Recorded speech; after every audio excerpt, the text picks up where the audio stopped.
ناظرین، آج کی کہانی ایک 65 سالہ ماں کی ہے جس کا نام زرینہ ہے، جس نے اپنی ساری زندگی اپنے اکلوتے بیٹے کی پرورش میں گزار دی۔ وہی بیٹا جب گھر آتا ہے تو ماں سے بدتمیزی کرتا ہے۔ اس دن جب وہ بیٹا گھر آیا تو اس نے کھانے کا مطالبہ کیا۔ چونکہ زرینہ کی عمر بہت زیادہ ہو چکی تھی اور وہ چلنے پھرنے سے قاصر تھی اور اس کو چلنے پھرنے میں بہت مسئلہ ہوتا تھا، اس وجہ سے کھانے میں تھوڑی تاخیر ہو جاتی ہے۔ لیکن اس دن اس بیٹے نے برداشت نہ کیا، غصے سے آگ بگولا ہو کر پسٹل نکالا اور ماں پر فائر کر دیا۔ ناظرین، ویڈیو میں آگے بڑھنے سے پہلے آپ لوگوں سے ریکویسٹ ہے کہ اگر آپ لوگ میرے چینل پہ نئے ہیں تو چینل کو سبسکرائب کریں، ویڈیو اچھی لگی تو اس کو لائک کریں اور دوستوں کے ساتھ شیئر کرنا بالکل نہ بھولیے گا۔ ناظرین، اسی ماں پر اس نے گولی چلائی جس نے اس کو گود میں جھولا جھلایا تھا، جس نے اس کی ہر تکلیف اپنے سینے سے لگا کر سہی تھی، جو اس کے ایک دفعہ گرنے پر سینکڑوں بار کہا کرتی تھی، بسم اللہ میرا بیٹا گر گیا ہے، ماں صدقے جائے، ماں واری جائے۔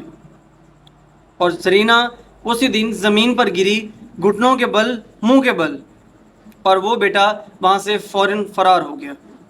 یہ کوئی پرانی کہانی نہیں ہے، یہ حالیہ افسوسناک واقعہ ہے جو گھمبٹ نام کا ایک گاؤں ہے خیرپور میں، جو واقعہ ہے وہاں پیش آیا ہے۔ پولیس نے خاتون کی لاش کو اپنی تحویل میں لے لیا ہے اور قانونی کارروائی جاری کرتی ہے۔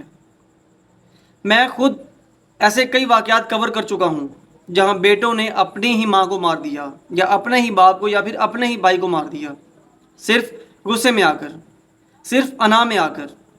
آخر میں بس اتنا کہوں گا کہ اگر غصہ آپ لوگوں کو آ بھی جائے تو دیکھ لو کہ آپ کے سامنے کون کھڑا ہے۔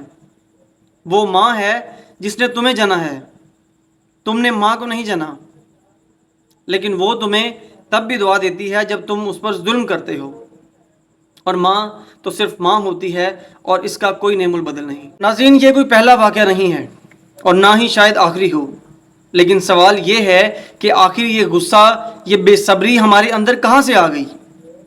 کیا ہم اتنے بے حس ہو چکے ہیں کہ ماں جیسے رشتے کی تکلیف بھی اب ہمیں نظر نہیں آتی؟ جب ایک ماں کھانا دیر سے دے تو تب ہمیں غصہ آتا ہے، لیکن جب وہ ساری زندگی اپنی نیندیں قربان کرتی ہے تب ہم خاموش ہوتے ہیں۔ یہ معاشرہ تبھی بچے گا جب ماں باپ کی عزت ہر دل میں زندہ ہوگی۔ آج اگر کسی نے اپنی ماں پر ہاتھ اٹھایا ہے تو کل وہی ہاتھ اپنے نصیب سے خالی بھی ہو سکتا ہے۔ ہمیں ضرورت ہے خود کو بدلنے کی، اپنے غصے کو، اپنی زبان کو اور اپنے ہاتھ کو ماں باپ کے سامنے قابو میں رکھنے کی سخت ضرورت ہے، کیونکہ یاد رکھو کہ ماں صرف ایک بار ملتی ہے اور جب وہ چلی جائے تو ساری دنیا مل کر بھی اس جیسا پیار نہیں دے سکتی۔